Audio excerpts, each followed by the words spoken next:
Sadness, what's cracking? Y'all know what it is. It's Mac Russell Falcone, man. G-Mac Russell Falcone, that is. Cornelius Russell. It's Cornelius Russell TV. Back at y'all, man.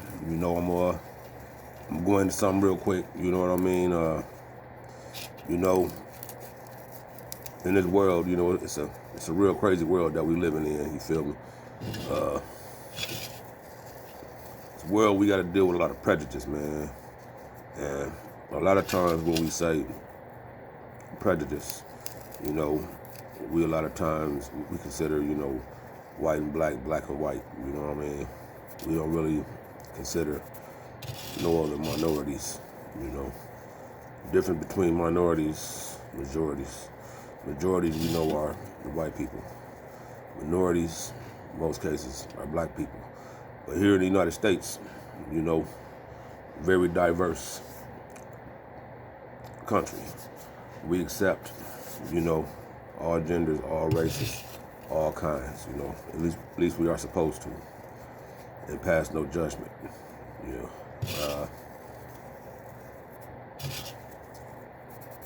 My background, I really can't tell you what all I'm mixed with, but I know I'm mixed up with a lot of stuff, you know what I'm saying? From the understanding I got, just found out, like I said, in the previous episodes, I got some white in me, you know what I'm saying? But it's like 4 generations down or something like that, maybe even 5, I don't know. And maybe even 6 or something, I don't know. But anyway, I consider myself black, I'm a black male. If people view me, they're gonna view me as a black male. I grew up South Bend, Indiana, on the east side.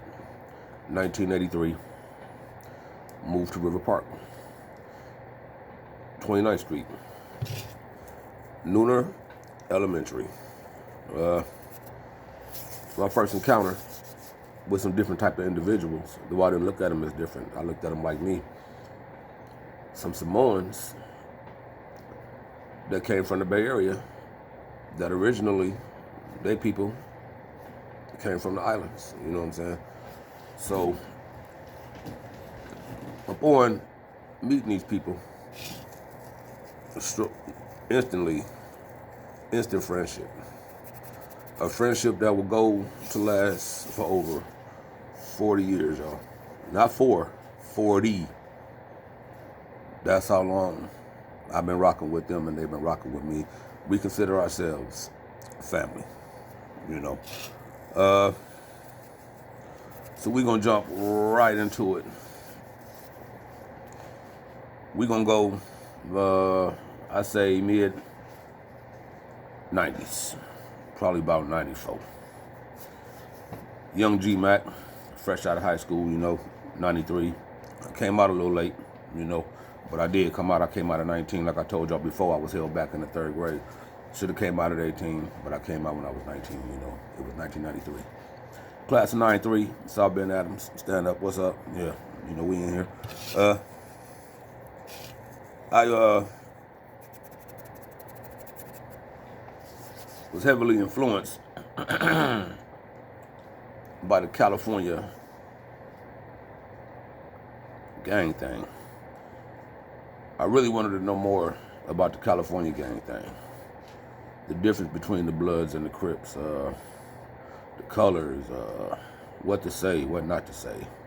Maybe from, like I say, I was watching the movies, Boys in the Hood, Colors, 1993, movie came out, Menace to Society. 2 main characters, Kane and Old Dog. Kane had graduated high school in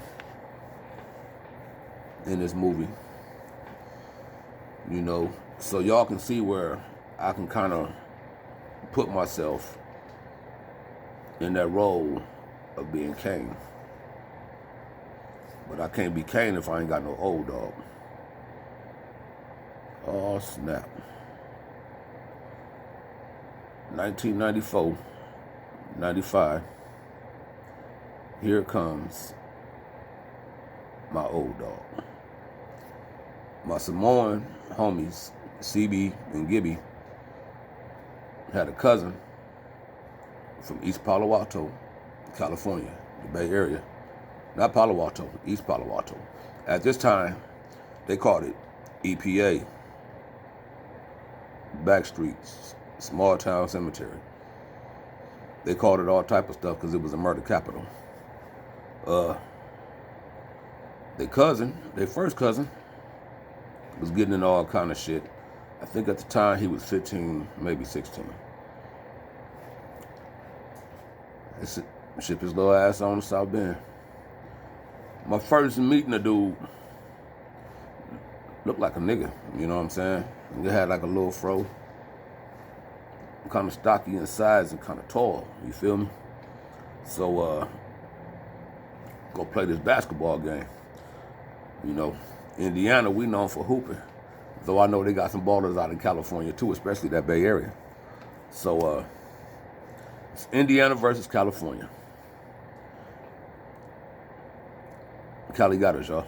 I ain't gonna lie to you. But there was some situations that was going on in the mix of the game. So a lot of us from Indiana really couldn't focus because there was some other shit going on, you know what I mean? So, but I had to guard my homie Rude Dog. Rude Dog, like I said, that was their first cousin. Rude Dog eventually became my best friend, which eventually became my old dog. Though it wasn't to the extreme of going out killing no motherfuckers or doing nothing like that. When they sent him here to be under guidance of some good shit. But with a person that want to change, they got to want to change. So I think being around me gave him that sense of he can be himself. And at times, you know, he might want to step outside the box and get back to that California mentality. And I wouldn't let him, you know what I'm saying? And I remember his auntie, my homie's new mom, I remember she told me one day, I went and picked him up. He's your responsibility. If anything happened to him, I'm holding you accountable. Walking out the door, nigga, you definitely ain't finna do no crazy ass shit tonight. We gonna do what we do. We gonna do our 1 and 2. We gonna listen to some of this good Bay Area music. At the time, I was pushing the 2-door 81 Chevy Caprice I bought from my auntie Lisa for $500. What's up, auntie?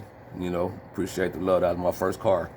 You know, had a little cassette deck in that motherfucker, and we used to ride to something, everything, man. I'm talking about from Isley Brothers to MC8, 8-Ball and MJG. He was a big fan of 8-Ball and MJG, you know what I'm saying? And that was very unusual because, you know, being from the Bay Area at that time, people taking their words and their slang and not giving them no credit. And they had some popping ass artists coming out of there.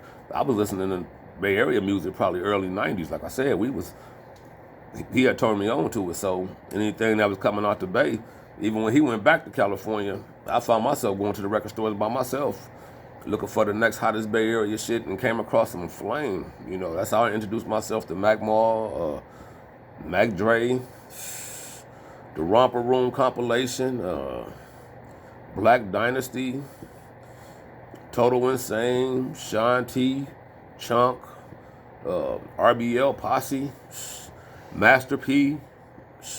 I didn't even know Master P was even from New Orleans. When I first started listening to Master P, he was straight West Coast. I thought he was straight from the Bay. I didn't know he had no New Orleans in him. I swear to God. I just, you know what I'm saying, that's how long I've been listening to that Bay Area shit. You know what I'm saying? Lil Rick, heavy AWOL shit, Sibo, E40 and the Click. Anybody know me, you feel me? Deep in that shit. So yeah, man, you know, we had like a crazy ass connection. So that's how everything started coming together. You know, some people would look at it as a gang, but I would look at it more as a brotherhood. The camaraderie that we have for one another and everybody from different backgrounds and ethnics, you know what I'm saying? So you had, I say, 2.5 niggas. My homie Lee Hall. Y'all know Lee. What's up, Big Lee? Lee doing his thing now. He live in Florida, I think, somewhere in Florida. I think Tampa Bay or something.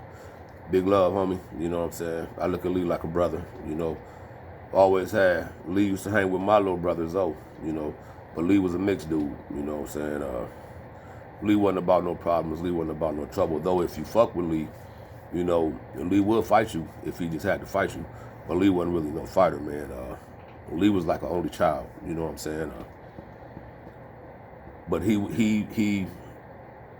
was us. You feel me? He whatever we did, he did. You know what I'm saying? And we didn't really do no bad shit like that. Like I said, we were just kicking and hitting little spots, mainly just basketball, man. We would go from spot to spot, man. We would just drive around and just look for basketball games, man. And before you know it, we developed this clique. We from 29th Street, y'all. River Park, South 29th Street. So 29th Street. Yeah, we can go around saying 29th Street. Yeah, that's cool, and you know, bedazzle or whatever, but just wasn't clicking, man. So it's another homie Gibby went to school with when he was young.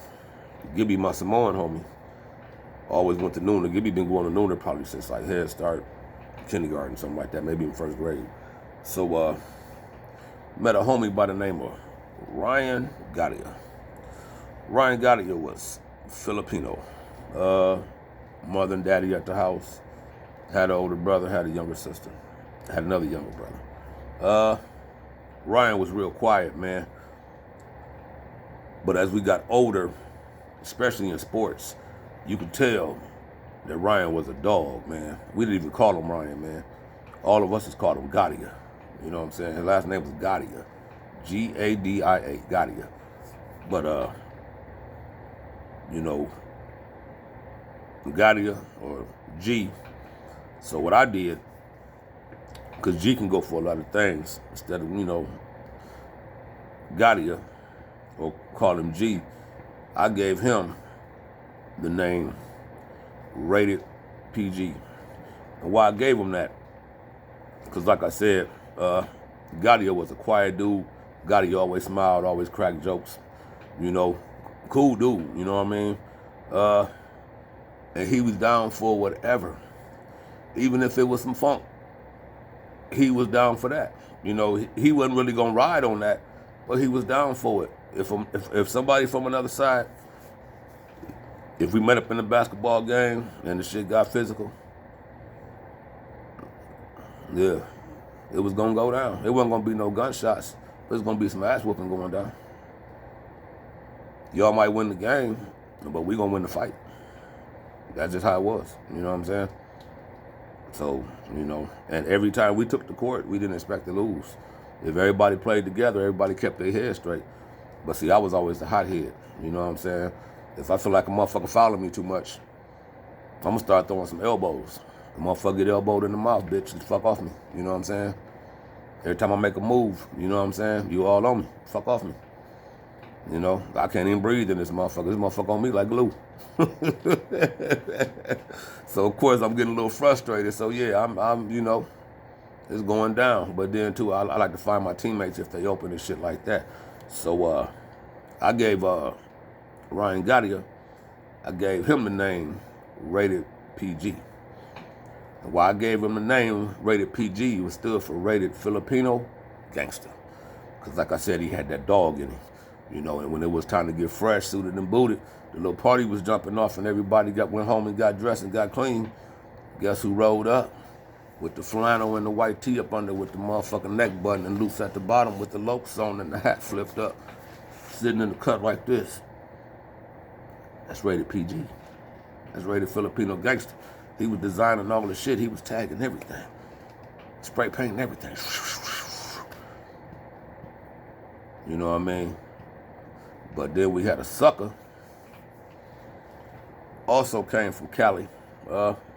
Cool dude at first. Came cool, man. Damn, I don't even want to say his name, man. You know what I'm saying? But he from Pasadena, man, and I think they was Bloods. But it still wasn't no type of, no type of disrespect or nothing. But you can tell with this motherfucker, when he came, he was trying to put some fucking dividers in the clique. He was trying to get some drama popping.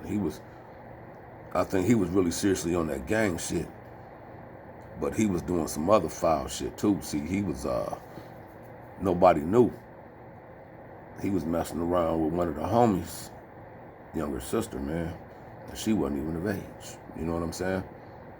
So, when we found out, as they say in Cali, we X'd that mark out. Yep. We X'd the mark out. I ain't even gonna say the mark's name. I just say we just X'd the mark out. The mark's still living. The mark's still breathing. But last I seen, the mark was doing hella bad. You know what I'm saying? The mark lost a lot of weight. The mark was looking kind of sick. You know what I'm saying? So, I ain't even gonna give him no shout out or no love or nothing. But like I said, he came from Pasadena. You know what I'm saying? But say that to say this, he was one of the ones too that was orchestrating some of the tagging and shit like that on several buildings and several spots in River Park. You know what I'm saying? So we came up with the name Deuce for two. And instead of saying 9, Deuce 9, though we did say Deuce 9 in the beginning, the 9 went to Nina. It went to Deuce Nina. So we start calling ourselves Deuce Nina, y'all. Everywhere we go, Deuce Nina. Deuce Nina. Hoodies, sweatshirts, vests. We was just doing all type of shit, just letting motherfuckers know we representing this area. Ain't nobody coming over here regulating doing shit. But we wasn't really on that. 90% of the clique, like I said, they was in sports. They was trying to go to college. They were trying to graduate and go to college. So I definitely wasn't trying to lead nobody down the wrong way. So with me and my homie, Rude Dog, my old dog, what we would do, we would ride off and just find stuff to do. Nothing negative, because I know what his auntie told me. I couldn't get him in no shit. So I had to, you know what I'm saying? And hey, listening to that Bay Area mob shit, you know what I'm saying? There's one more member. And this member is very special, not just to me, but to my homie CB and Gibby too. This member we met at Nooner School back in 1989. Me and my brother Zoe went up there in 1989 to go play some basketball. It's this cat. He's shooting by himself. He might have had some more people with him, but he's shooting by himself. And I noticed he's wearing my favorite basketball player's jersey. Everybody had a Jordan jersey. Yeah, but Jordan wasn't my favorite player back then. Sorry, y'all. My favorite player was Dominique Wilkins, Atlanta Hawks. Dominique. Like I told y'all, this is 1989. We know what happened in 1988 in Chicago at the slam dunk contest. This is 1989. The homie's wearing my favorite basketball player's jersey. Motherfuckers around here don't wear the Atlanta Hawks shit, especially no fucking Dominique shit. I gotta get to know the little homie. Where he from? So we walked down there. His name is Tony. Tony. So we took it as maybe Mexican or something, because, darker skin, but nobody that we wouldn't hang out with ordinarily. He wouldn't be nobody that you would see us and be like, oh, who is that? Because everybody we was hanging with, like I said, it was different diversities, it was different cultures, it was different backgrounds. Samoans, Filipinos, black, and now we meet Tony. One day, we get invited to Tony's house. Walk inside. It's a lot of red and stuff. You getting the Oriental feel. Okay, what is Tony? Come to find out, Tony is Cambodian. I think they call it Khmer or something like that, but Cambodian. Not only is Tony Cambodian, Tony lost his daddy in the war over there in 1975 in Cambodia. I think Tony was born in 75. Tony was a baby. I don't think he never got to meet his daddy, man. His daddy died in that war, that dude, Pol Pot. When he had all them mass graves and was killing and burning up shit, the homie lost his daddy in that shit, man. But he was Cambodian. But, you know, and not only that, his family was from Boston, Massachusetts, and he was part of this Asian gang, the Rascals. And guess what set they claim? Yeah, my homies that came from the Bay, they also got family down in Los Angeles on their daddy's side, all in Long Beach, all in Compton. Guess what all them is? Well, 60% of them. 60 of them is probably this, and 40% is that. 60% of them probably Crips. 40% probably Bloods. They got Bloods in their family, but 60% of their family is Crips. My homie, Tony Rand, them Rascals, they Crips. So now we can kind of see the affiliation that a young Mac is kind of bringing together with the Crips. Family members in my family.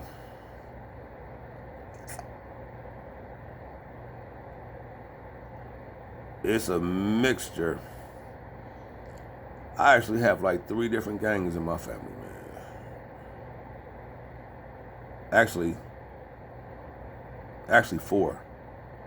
I got all 4 major gangs in my family. If I take my mama's side of the family and my daddy's side of the family, I got all 4 major gangs somewhere in my family. Bloods, Crips, Vice Lords, and Disciples. You know what I'm saying? But some of the family members, especially the ones down south, they Crippin' and they Gangster Disciple, they kind of put it together. You know what I'm saying? So when my little cousin was trying to ask me, when I went to Texas, he was trying to ask me, and I didn't really understand what he was saying. But see, the Crippin' I'm affiliated with, like I said, a lot of them is from the West Coast. So they got a different code. They rock like by a different code, man, than everywhere else, you know. But like that Crippin' is what I'm more affiliated with. You know, I know more about. So when my little cousin was trying to ask me, I couldn't really give him no answer. But for Tony Rand, homie Tony, Cambodian, they Crips. Plug with us, Tony Rand from 27th Street. You couldn't tell Tony Rand shit about 29th Street. He was one of us. You know, times went on, got to throwing parties. Shit got bigger and bigger. And before you know it, people start graduating, people start going to college, people start having kids, having families, people going through trials and tribulations, you know, and our little street, 29th Street, it's not the same 29th Street no more, y'all. So different now, you know, but it's just to reflect how one street in River Park brought so many cultures together to form a brotherhood that could never be divided. So when I see my brothers now, I don't say Deuce, Nina, like we used to. We grown men now. We Nina boys. We the Nina boys. Nina boys. We from the 9. It's a little quick one, man. I ain't want to take too long. Love y'all. About to gas up. Go ahead and start my day. You know what I'm saying? I hope y'all have a good one. I love y'all. You know, be breezy, be easy. I'll talk to y'all later. It's your boy, G. Mac Russell Falcone. This is Cornelius Russell TV, and I am your host, Cornelius Russell.